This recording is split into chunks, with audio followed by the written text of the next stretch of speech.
حکومت سے کہا ہے، جو انٹرم حکومت ہے، کہ آپ شیخ حسینہ کو کورٹ کے سامنے پیش کریں 18 نومبر تک، یعنی کہ 1 مہینہ دے دیا ہے۔ اب اس سے پہلے بھی ہم جانتے ہیں کہ کشیدگی تو ہے، کیونکہ شروع کے دنوں میں جب 5 اگست کو ہٹایا گیا تھا اور جب شیخ حسینہ بھاگ کر بھارت پہنچ گئی تھی نیو دہلی، تو اس وقت سے اس سے امیڈیٹلی بعد جو 1 ہفتہ ہم نے دیکھا کہ شیخ حسینہ اور ان کے برخوردار کی جانب سے بڑے بڑے بیانات آئے، اور انہوں نے لوگوں کو اکسانے کی کوشش بھی کی۔ اس دوران ہم یہ بھی سنتے رہے کہ وہ شاید کوشش کر رہی ہیں کہ UK چلی جائیں یا امریکہ چلی جائیں یا فن لینڈ چلی جائیں۔ میں نے بھی ایک خبر شیئر کی تھی کہ شاید سائپرس جانے کا ان کا ارادہ ہے، یا ممکن ہو، ارادہ تو ان کا UK جانے کا ہوگا کیونکہ ان کی بہن وہاں پہ ہوتی ہیں۔ تو لیکن سائپرس ایک ایسی جگہ ہے جہاں پہ میرا اپنا خیال تھا کہ ابھی بھی چانسز ہیں وہاں جانے کے، کیونکہ باقی UK اور امریکہ اس وقت اوبلائج نہیں کرنا چاہتا شیخ حسینہ کو، یا even for that matter Bharat کو بھی، کیونکہ وہ چاہتے ہیں کہ جو اس وقت انٹرم سیٹ اپ ہے ان کے ساتھ تعلقات ان کے خراب نہ ہوں۔ تو چونکہ ان کے قوانین بھی ایسے ہیں کہ آپ کو ریفیوجی اسٹیٹس تبھی ملتا ہے، یا ایگزائل کا جو ہے ایک تبھی ملتا ہے آپ کو وہاں پہ اسٹیٹس، فرسٹ جو ملک ہے نا جہاں پہنچ جاتے ہیں۔ تو اس وقت جو پہلا ملک ہے وہ بھارت پہنچی ہوئی ہیں، اب بھارت نے ہی ان کو جو ہے اسائلم دینی ہے نہیں دینی ہے، انہوں نے فیصلہ کرنا۔ یہ نہیں ہو سکتا جو UK کے خاص طور پہ جو قوانین ہے کہ آپ اسائلم، آپ نے ملک چھوڑ دیا، جو پہلا ملک ہے بھارت پہ پہنچی، اب یہ نہیں ہو سکتا کہ بھارت میں آپ سیکیور ہیں، سیف ہیں، تو اب آپ اسائلم کی ریکویسٹ جو ہے وہ UK میں فائل کریں، وہ ایکسیپٹ ہی نہیں ہوگی۔ تو اس لیے اب بھارت نے فیصلہ، اب بھارت کے لیے بڑی مشکل ہے کہ بھئی وہ شیخ حسینہ کو کس طرح بنگلہ دیش کے حوالے کرے، کیونکہ اس کے تو بڑی کانسیکوینسز ہیں۔ یہ نہیں کہ کانسیکوینسز اس کانٹیکس میں ہیں کہ شیخ حسینہ کے ساتھ ایک تعلق رہا ہے نا، اور شیخ حسینہ جو ہیں کوٹ آن کوٹ پپٹ تو رہی ہیں بھارت کی، اسی وجہ سے جو کچھ بھارت نے کہا انہوں نے بڑی آسانی سے مان بھی لیا، چاہے وہ پاکستان سے معاملات ہوں یا باقی جو بھی ان کے بائیلیٹرل ایشوز بھی ہیں، اس میں بھی ایک لحاظ سے انہوں نے بھارت ہی کو ہمیشہ ایکوموڈیٹ کیا ہے۔ اور پھر جس طرح انہوں نے اپنی فارن پالیسی کو کنڈکٹ کیا، خاص طور پہ چائنا کے ساتھ، وہ بھی ہمارے سامنے ہے۔ اب دیکھنا یہ ہے کہ بھارت کیا کرتا ہے، کیا بھارت اوبلائج کرے گا انٹرم سیٹ اپ کو بنگلہ دیش کو؟ اگر نہیں کرے گا تو اور کشیدگی بڑھے گی، اور اگر کرے گا تو اس کی اپنی ساکھ بھی خراب ہوگی، کیونکہ دیکھیے ہیونگ سیڈ ایوری تھنگ، عوامی لیگ ابھی بنگلہ دیش میں ختم تھی نا، شیخ حسینہ چلی گئی، ٹھیک ہے، ابھی اس انٹرم گورنمنٹ نے کوئی 2-3 اقدامات اور بھی لیے ہیں کہ جتنی بھی چھٹیاں تھیں، نیشنل ہالیڈیز تھیں جو کہ مجیب الرحمان صاحب کے حوالے سے تھیں یا بنگلہ دیش کی انڈیپینڈنس کی تھی، مثال کے طور پر 4 نومبر کو وہ ہر سال کانسٹیٹیوشن ڈے مناتے ہیں،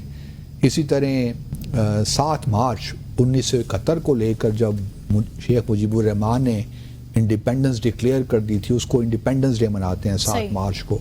اور پھر 15 اگست کو جب شیخ مجیب الرحمان کو قتل کیا گیا تھا، اس میں وہ مورننگ ڈے مناتے ہیں۔ تو یہ 8 ایسی قومی دن ہیں جو کہ عوامی لیگ کے دور میں مناتے رہے ہیں بنگلہ دیش، اب وہ سارے ختم کر دیے گئے۔ تو کوشش کیونکہ اس سیٹ اپ کی یہ ہے کہ کسی طرح جو عوامی ایک ڈارک پیریڈ تھا اس سے جان چھڑائی جائے۔ اس ضمن میں تھوڑا سا آپ کو، میں نے ایک بنگلہ دیشی خاتون تھی، ان کو 2 سال پہلے ایک انٹرویو دیا تھا، تو میں نے، اگر آپ اجازت دیں گے تو میں وہ ذرا سنائیے پروڈیوسر صاحب، میں نے کیا کہا تھا، مجھے خود بھی یاد نہیں ہے۔ آج اگر بنگلہ دیش ایک ملک ہے تو اس کی وجہ تو 1940 کی قرارداد ہی ہے جو 23 مارچ کو لاہور میں پاس ہوئی تھی۔ تو میں تو چاہتا ہوں کہ پاکستان اور بنگلہ دیش دونوں مل کے اس قرارداد کو سیلیبریٹ کریں۔ 2 سال پہلے کی بات ہے، اس وقت تو کسی کو یہ نہیں تھا اندازہ کہ یہ ہونے جا رہا ہے، لیکن میری اس وقت بھی ہماری خواہش تھی کہ پاکستان اور بنگلہ دیش کے درمیان تعلقات بڑھیں آگے، شیخ حسینہ نے جو ایک آرٹیفیشل رکاوٹیں پیدا کی ہوئی ہیں وہ دور ہوں، تاکہ ہم نے چونکہ تاریخی اعتبار سے ایک ساتھ کوشش کی ہے، جدوجہد کی ہے بھارت سے الگ ہونے کی، پاکستان بنانے کی، اور پہلے بھی ہم کئی بار ڈسکس کر چکے ہیں ڈیسائفری میں کہ جو اصل محمد علی جناح رحمۃ اللہ علیہ قائد اعظم تو انہوں نے لیڈ ضرور کیا، لیکن جو ان کے ٹیم کے جو لوگ آپ دیکھیے تو اس میں بہت سے بنگالی بھی تھے، اور پھر مسلم لیگ کا قیام بھی ڈھاکہ میں ہی ہوا 1906 میں، بالکل، تو پھر 1940 کی جو قرارداد تھی لاہور کی یا پاکستان کی قرارداد،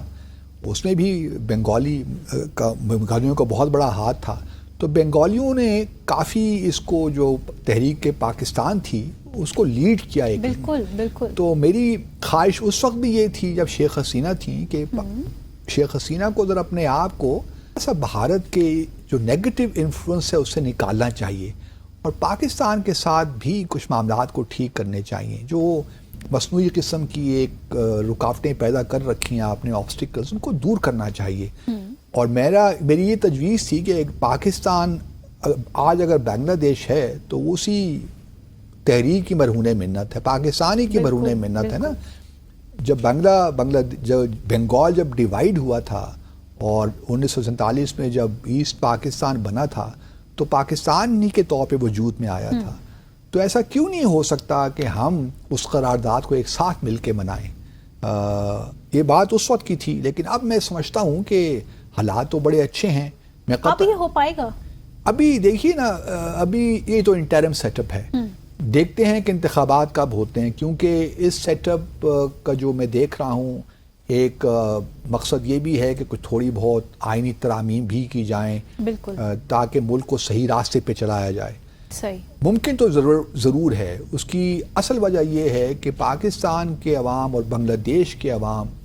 کوئی ایک دوسرے کے خلاف کوئی اناد یا بغض نہیں رکھتے، صحیح، ہمارے دل کھلے ہیں ایک دوسرے کے لیے۔ وہ شیخ حسینہ کی وجہ سے ایک خلیج پیدا ہوئی، لیکن وہ خلیج بھی مصنوعی ہے میرے خیال میں۔ تو مواقع تو بہت ملیں گے پاکستان اور بنگلہ دیش کو،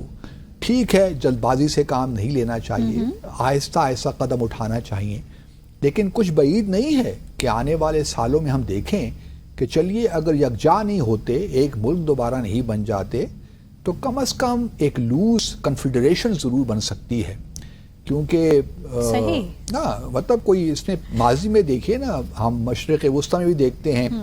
ایجپٹ، سوڈان، بہت سے شام، یہ لوگوں نے بنائی ہے کنفیڈریشن،